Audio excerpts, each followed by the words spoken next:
When my golden child brother got my wife pregnant, I took matters into my own hands. I'm staring at the ultrasound photo in my mother's trembling hand, and for a second, I swear the room tilts sideways. The TV is blaring some cheesy game show. My dad's fork is frozen halfway to his mouth. And my wife is sitting on the edge of the couch with her head bowed, while my brother stands behind her with his hand on her shoulder like he's some kind of hero instead of the reason I can't feel my own legs. My palm is still stinging from where I smacked the glossy paper out of my mom's fingers a minute ago, and it lies face down on the tiled floor between us like a crime scene photo no one wants to flip over again. No one is talking. The only sound is the too loud laughter from the TV and my own breathing, coming out way too fast.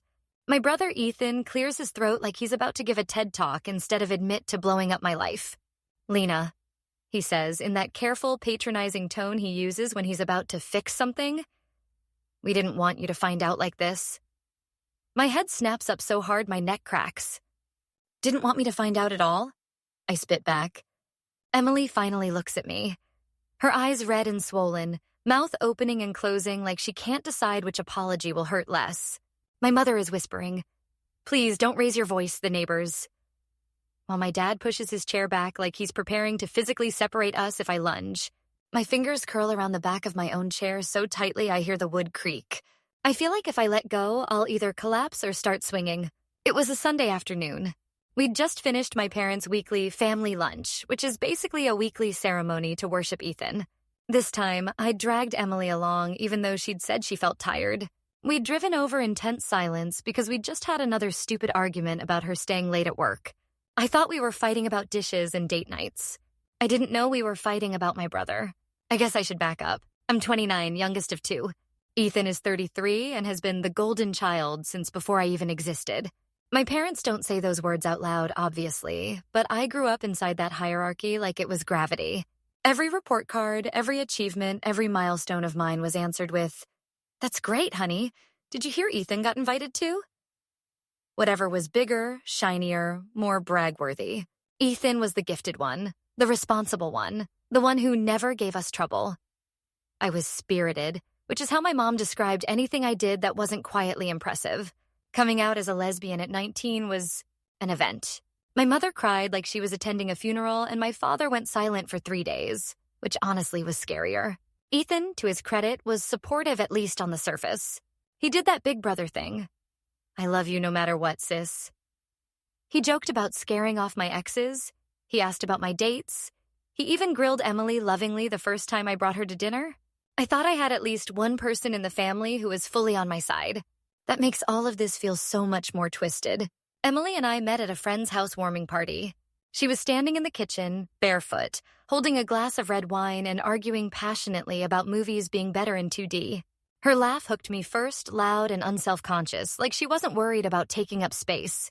We moved in together after a year, married after 3. By the time of that Sunday lunch, we'd been married for almost 2 years. We'd talked about kids in the vague future sense. Someday. Maybe with a donor, maybe adoption. But we'd never pinned anything down because life kept happening and money kept being a thing. Ethan, on the other hand, has always had money. Straight out of uni, he slipped neatly into a role at my dad's construction company. Within a few years, he had a management position, an upgraded car, a 2-bedroom apartment my parents helped him buy.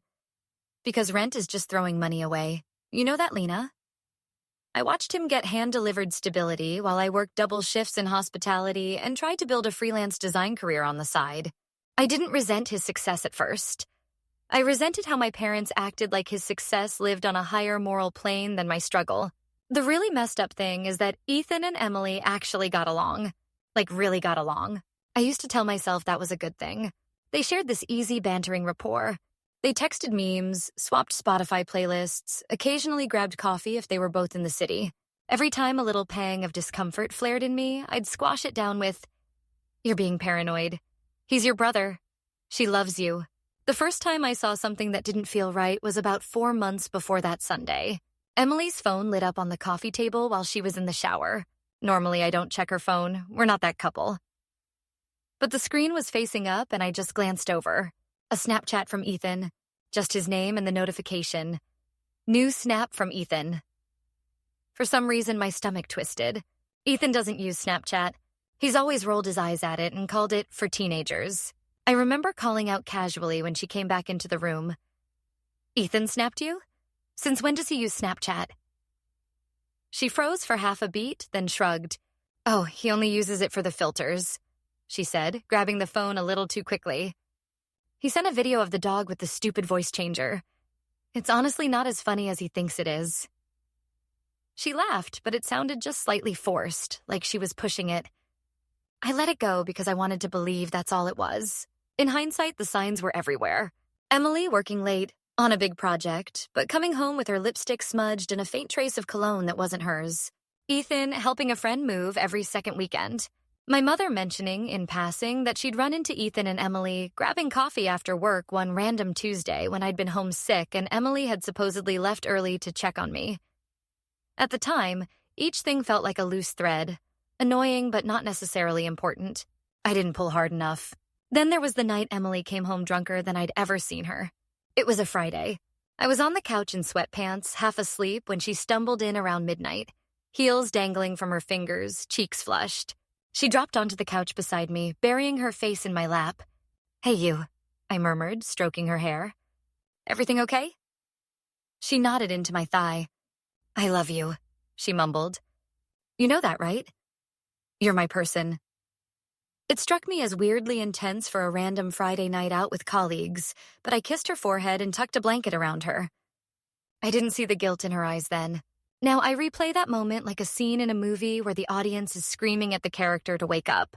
The Sunday it all blew up, we walked into my parents' house and immediately I knew something was off. My mother's eyes were red. My dad looked like he'd swallowed a lemon. And Ethan was jittery in a way that didn't match his usual smug composure. Emily squeezed my hand too tightly as we took our usual seats at the dining table. The roast was already on the table, untouched. No one said grace. My family is weirdly big on grace. After a few minutes of meaningless small talk, weather, work, my dad's latest golf game, my mother cleared her throat and said, Lena, sweetheart, we have some news. She looked at Emily, then at Ethan, then back at me. My heart started thudding in my chest like it knew something my brain hadn't caught up to. Ethan and Emily need to tell you something, she said. My eyes flicked between my wife and my brother. Emily's hands were shaking in her lap. Ethan's jaw was clenched. And then Emily said quietly, I'm pregnant. There was a beat where I smiled automatically because that had always been framed as good news in my head. Me and Emily one day, smiling over 2 pink lines and laughing and crying at the same time. But then my brain registered the way Ethan shifted in his seat, the way my mother's lips were pressed together, the way my father wouldn't meet my eyes. My smile died halfway up my face. Okay, I said slowly. Is that why everyone looks like someone died? It was Ethan who said it. Of course it was. He's always been good at ripping off Band-Aids other people put on. It's mine, he said. The baby is mine. The world narrowed down to the sound of my own pulse roaring in my ears. I remember saying, very calmly, that's not funny. I remember my chair scraping back as I stood. My mother started crying, loud this time. Emily reached for me and I flinched away like her fingers were fire. Lena, please, just sit. Let us explain, she begged. That's when I slapped the ultrasound out of my mother's hand. It fluttered to the floor and landed face up. 10 weeks, the little date on the bottom said. 10 weeks of lies. Back in the present, in that living room with the TV too loud and the air too thick, I drag my gaze back up from the floor. My voice shakes, but it comes out clear. How long? I ask. How long have you two been sleeping together behind my back? Emily sobs harder. Ethan starts some rehearsed speech about a mistake that turned into something we didn't plan. And we never meant to hurt you. I laugh. This sharp, ugly sound I don't recognize. You didn't plan to hurt me? I say. You had sex with my brother, Emily. My brother. Multiple times, I'm guessing, unless this fetus is a miracle. My mother presses a tissue to her mouth like that will stop the truth from leaking out. It was a lapse in judgment, she says weakly, eyes darting to Ethan like she wants his approval. They're young, these things happen. And that right there is the moment something icy and solid settles in my chest. I realize they've already decided which side they're on, and it's not mine. I wish I could say I stormed out immediately, but I didn't. Shock pins you in place. They kept talking. Apologies, excuses, explanations all blurring together.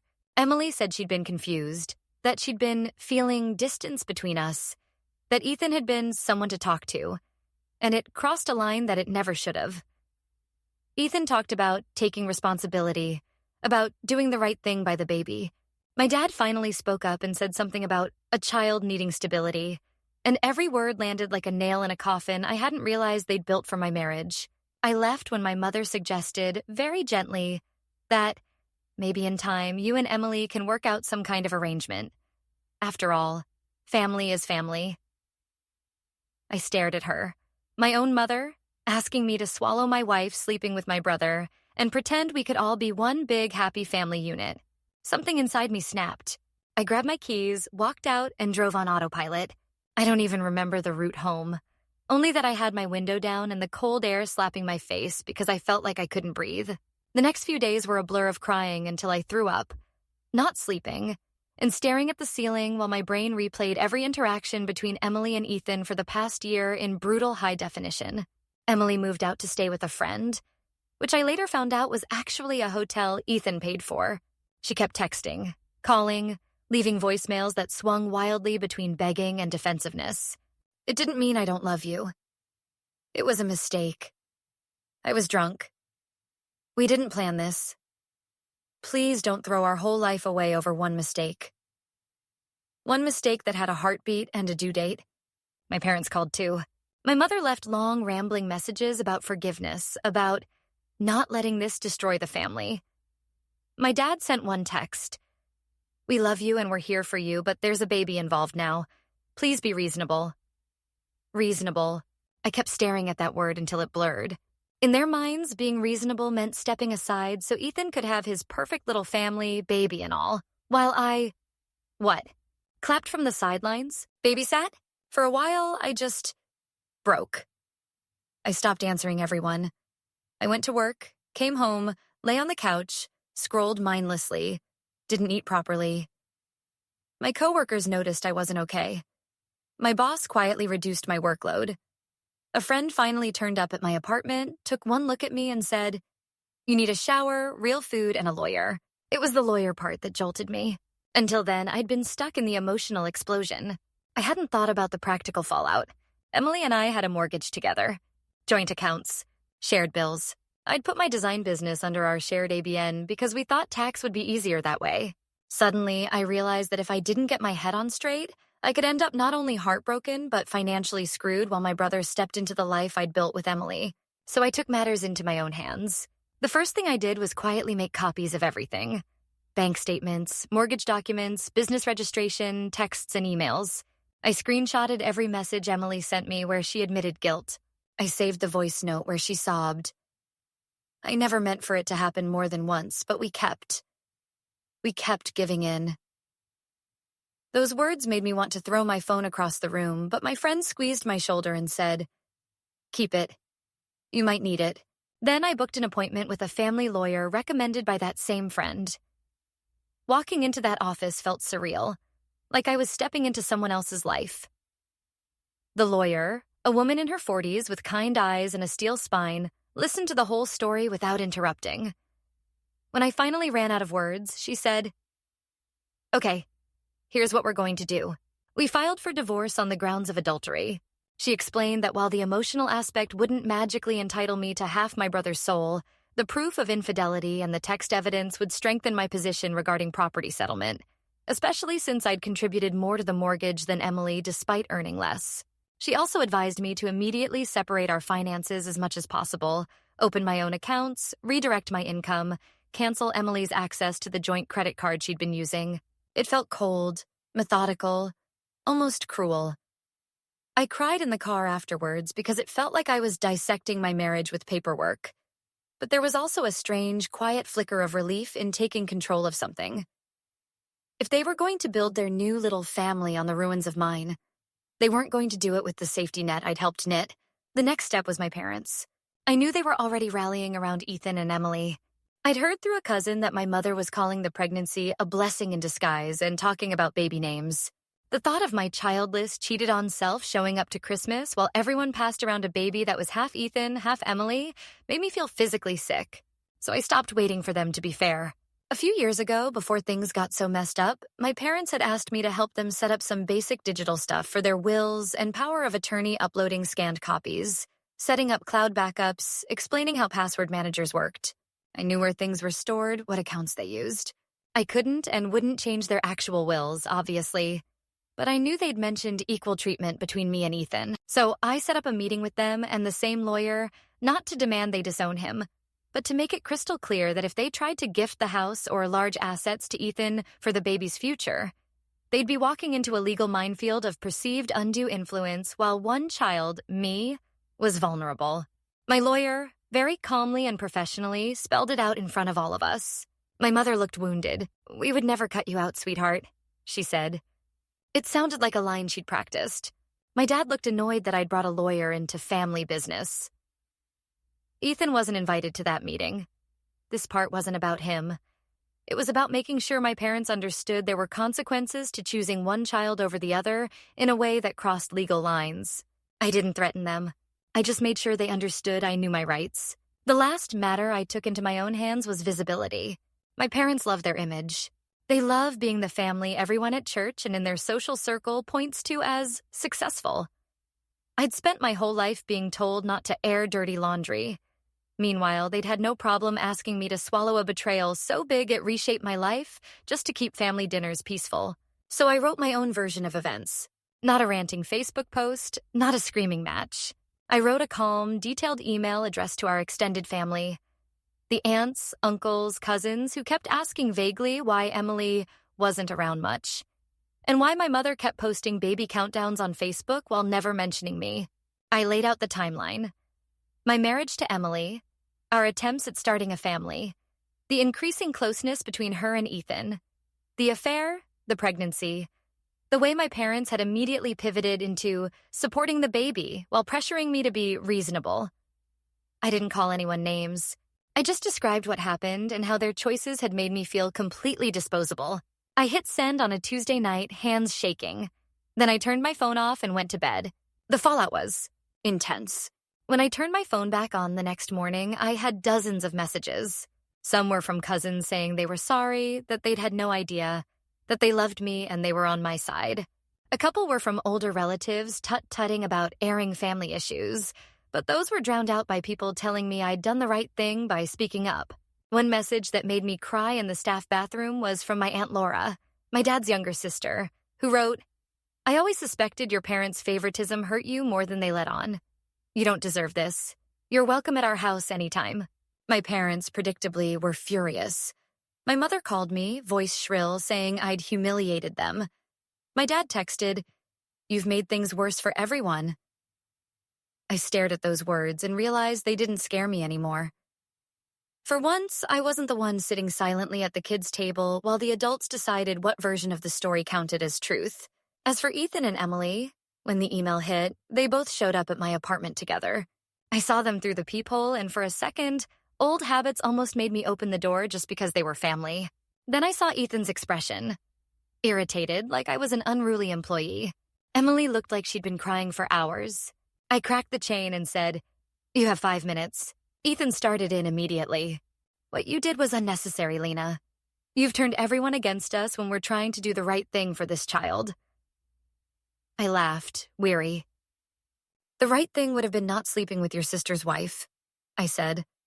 "Everything after that is damage control." Emily reached for the doorframe, eyes huge. "Please," she whispered. "Can't we just talk? I miss you. I know you hate me. I hate me, but the baby is not my responsibility," I said, and saying it out loud felt like cutting a rope that had been strangling me. "You two made choices. You, Emily, chose to break our vows. You, Ethan, chose to betray your sister in the worst way you could. I'm choosing to get out of the blast radius." He opened his mouth to argue again, but I closed the door gently, firmly, and slid the deadbolt into place. His angry voice filtered through the wood for a minute, then footsteps, then silence.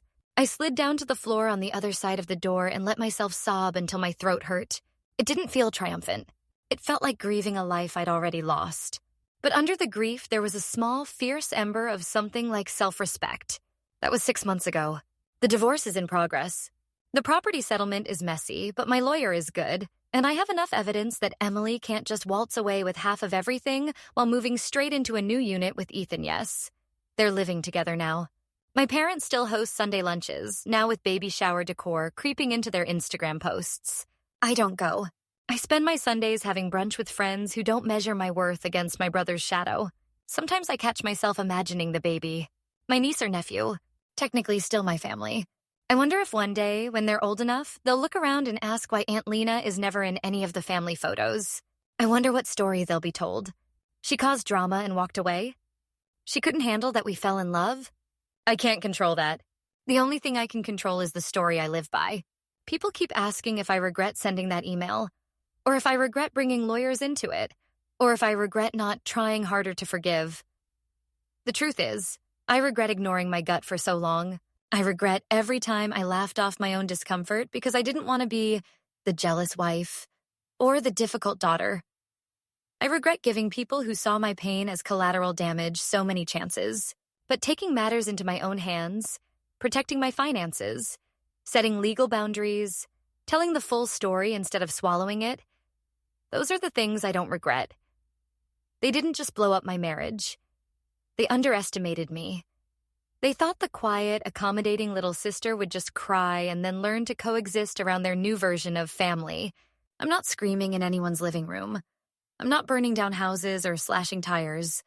I'm not playing the villain in the story my parents like to tell. I'm just opting out.